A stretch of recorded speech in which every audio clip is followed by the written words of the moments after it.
एक बार गणेश जी बाल रूप में चुटकी भर चावल और एक चम्मच दूध लेकर पृथ्वी लोक के भ्रमण पर निकले। वे सबसे यह कहते घूम रहे थे, कोई मेरी खीर बना दे, कोई मेरी खीर बना दे। लेकिन सबने उनकी बात पर ध्यान नहीं दिया। तभी एक गरीब बुढ़िया उनकी खीर बनाने के लिए तैयार हो गई। इस पर गणेश जी ने घर का सबसे बड़ा बर्तन चूल्हे पर चढ़ाने को कहा। बुढ़िया ने बाल लीला समझते हुए घर का सबसे बड़ा भगोना उस पर चढ़ा दिया। गणेश जी के लिए चावल और दूध भगोने में डालते ही भगोना भर गया। इस बीच गणेश जी वहां से चले गए और बोले, अम्मा, जब खीर बन जाए तो बुला लेना।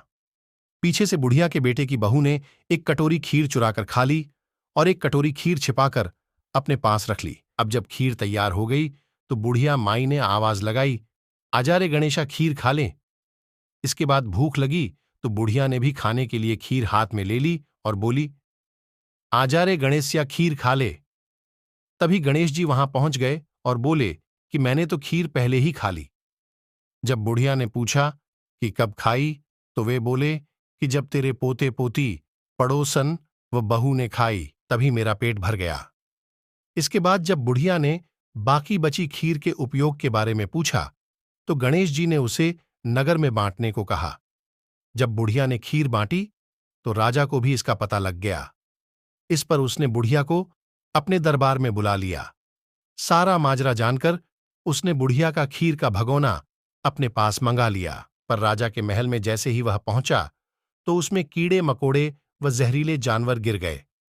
यह देख राजा ने वह बर्तन वापस बुढ़िया को दे दिया, जो उसके घर ले जाते ही वापस पहले जैसा हो गया। इसके बाद बुढ़िया ने फिर गणेश जी से बची हुई खीर के उपयोग के बारे में पूछा तो उन्होंने झोपड़ी के कोने में गाड़ देने को कहा। ऐसा कर बुढ़िया रात को सो गई और गणेश जी उसकी झोपड़ी को लात मारते हुए अंतर्ध्यान हो गए।